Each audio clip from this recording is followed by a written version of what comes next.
ini konsekuensi logis dari seorang pejabat negara yang tidak mempunyai kemampuan untuk membangun narasi. Harusnya kalau nggak ngerti belajarlah. Ojo sok merasa pinter segala-galanya, merasa jadi menteri, terus paling bener, paling pinter, pret lah. Saya marah gitu.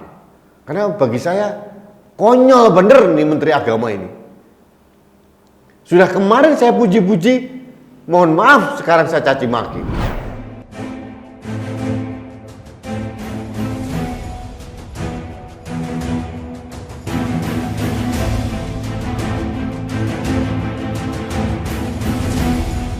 Rumah ibadah saudara-saudara kita non-muslim itu bunyikan toa sehari 5 kali dengan kenceng-kenceng secara bersamaan, itu rasanya bagaimana? Yang paling sederhana lagi, tetangga kita ini kalau kita hidup dalam satu komplek itu misalnya, kiri kanan depan belakang pelihara anjing semua. Misalnya menggonggong dalam waktu yang bersamaan, kita ini terganggu enggak? Artinya apa? Bahwa suara-suara ini, apapun suara itu ya, ini harus kita atur supaya tidak menjadi gangguan. Ya, speaker di musola, masjid monggo dipakai, silahkan dipakai. Tetapi tolong diatur agar tidak ada yang merasa terganggu. Agar niat menggunakan toa, menggunakan speaker sebagai sarana, sebagai wasilah untuk syiar, melakukan syiar tetap bisa dilaksanakan tanpa harus mengganggu mereka yang mungkin tidak sama dengan keyakinan kita. Berbeda keyakinan kita harus tetap hargai. Itu aja intinya.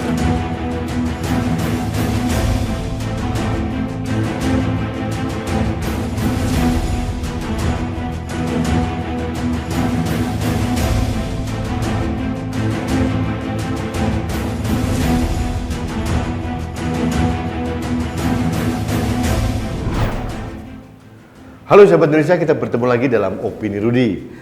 Sahabat Indonesia, beberapa hari yang lalu saya memberikan apresiasi acungan jempol kepada Menteri Agama Gus Yakut.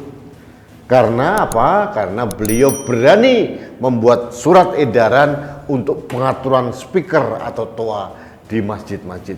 Jujur, ini yang kita rindukan, ini yang kita tunggu-tunggu selama berpuluh-puluh tahun. Tidak ada satu orang pun Menteri Agama yang berani mengatur itu. Saya memberikan apresiasi kepada Menteri Agama Gus Yakut.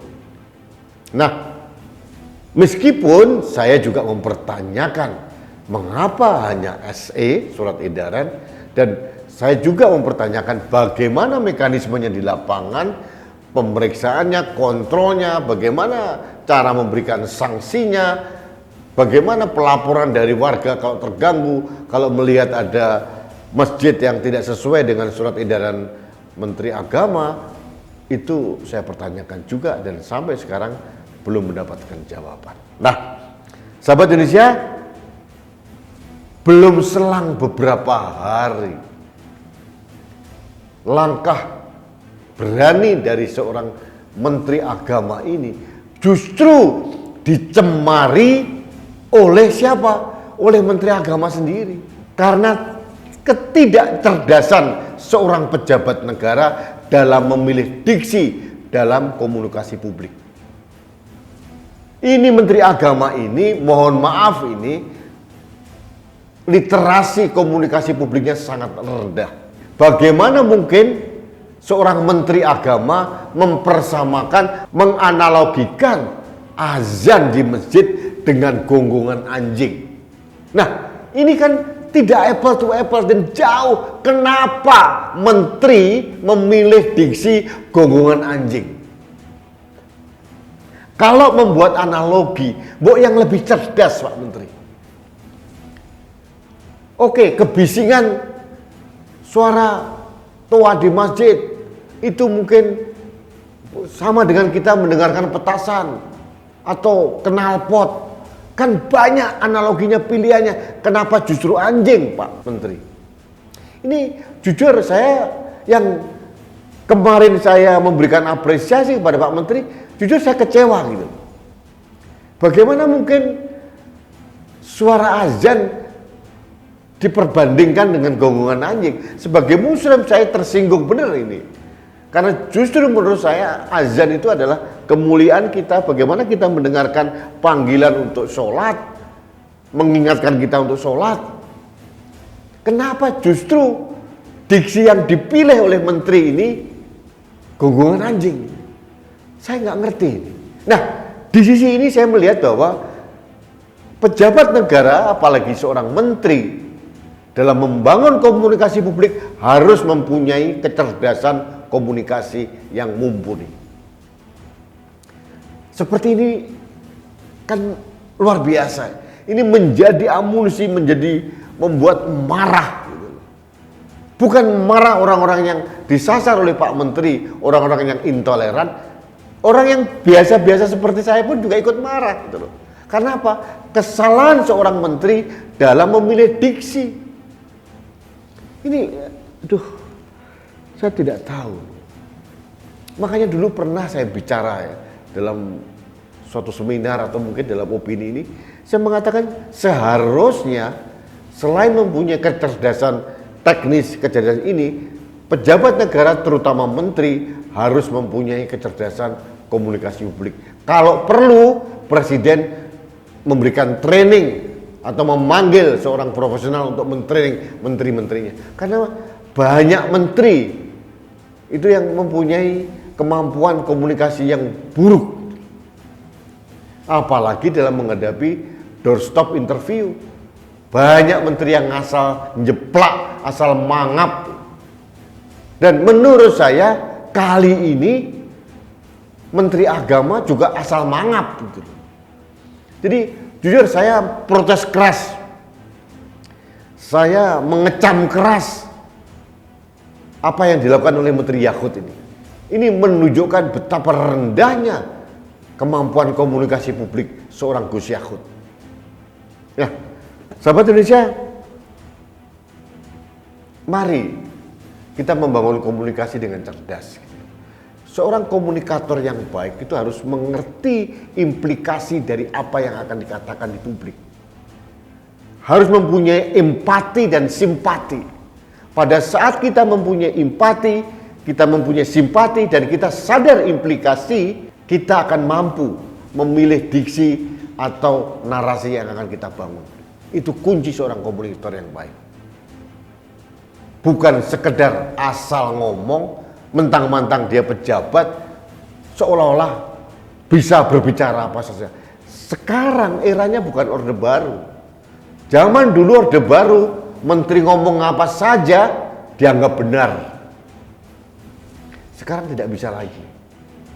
Era media sosial, era teknologi informasi yang begitu kencang. Tidak bisa lagi pejabat negara seenak udelnya memilih diksi atau narasi. Jadi tidak bisa lagi. Jadi ini konsekuensi logis dari seorang pejabat negara yang tidak mempunyai kemampuan untuk membangun narasi. Harusnya kalau nggak ngerti belajarlah. Ojo sok merasa pinter segala-galanya, merasa jadi menteri terus paling bener, paling pinter, pret lah. Saya marah gitu. Karena bagi saya konyol bener nih Menteri Agama ini. Sudah kemarin saya puji-puji, mohon maaf sekarang saya caci maki. Karena apa? Kekonyolannya dia sendiri gitu loh. Jadi jujur, saya kasihan Presiden Jokowi ini. Kok bisa ya pembantunya seperti ini? Periode kedua ini Menteri Agama yang dipilih Pak Jokowi kok nyun sewu ya, mohon maaf. Kok nggak terlalu seperti yang saya harapkan. Selalu memberikan angin surga di depan PHP. Wah, ini tentara, ini pasti keren, berani. Ternyata belekete. Wah, ini bekas ketua umum Banser. Tapi ternyata juga biasa-biasa saja, malah membuat blunder seperti sekarang. Jadi mohon maaf ini Pak Menteri, hati-hati membangun narasi. Siapapun lah, bukan hanya Gus Yahud gitu loh. Saya begini, bicara keras seperti ini, saya merasa apa yang dilakukan Menteri ini sudah offset juga. Jadi Pak Presiden kalau mau melakukan reshuffle kabinet, tolong juga ditilik rekam jejak atau ditambah dengan kriteria kemampuan untuk membangun komunikasi publik bagi calon pembantunya. Jangan asal memilih orang yang pinter tapi mempunyai literasi atau kemampuan komunikasi publik yang sangat buruk. Memilih diksi saja tidak becus. Mohon maaf, ini dilakukan oleh Menteri Agama dan ini sangat sensitif. Kalau ini dikatakan penistaan azan ya bisa jadi.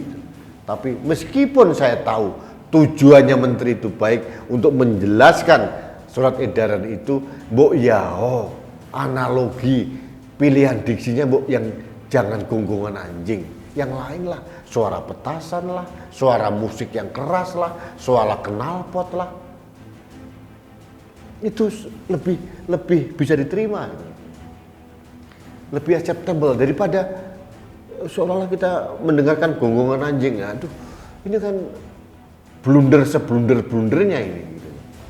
Baik sahabat Indonesia, demikian pesan saya kepada Menteri Agama dan kepada pemerintah, termasuk pada Presiden, hati-hati memilih pejabat negara. Jangan sekedar pejabat negara yang menguasai teknis, tapi juga harus ada kriteria baru bagaimana kemampuan komunikasi publiknya. Itu pesan saya kali ini.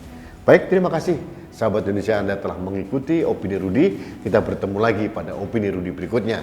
Terakhir, saya tetap mengingatkan Anda, sudahkah Anda menggunakan masker?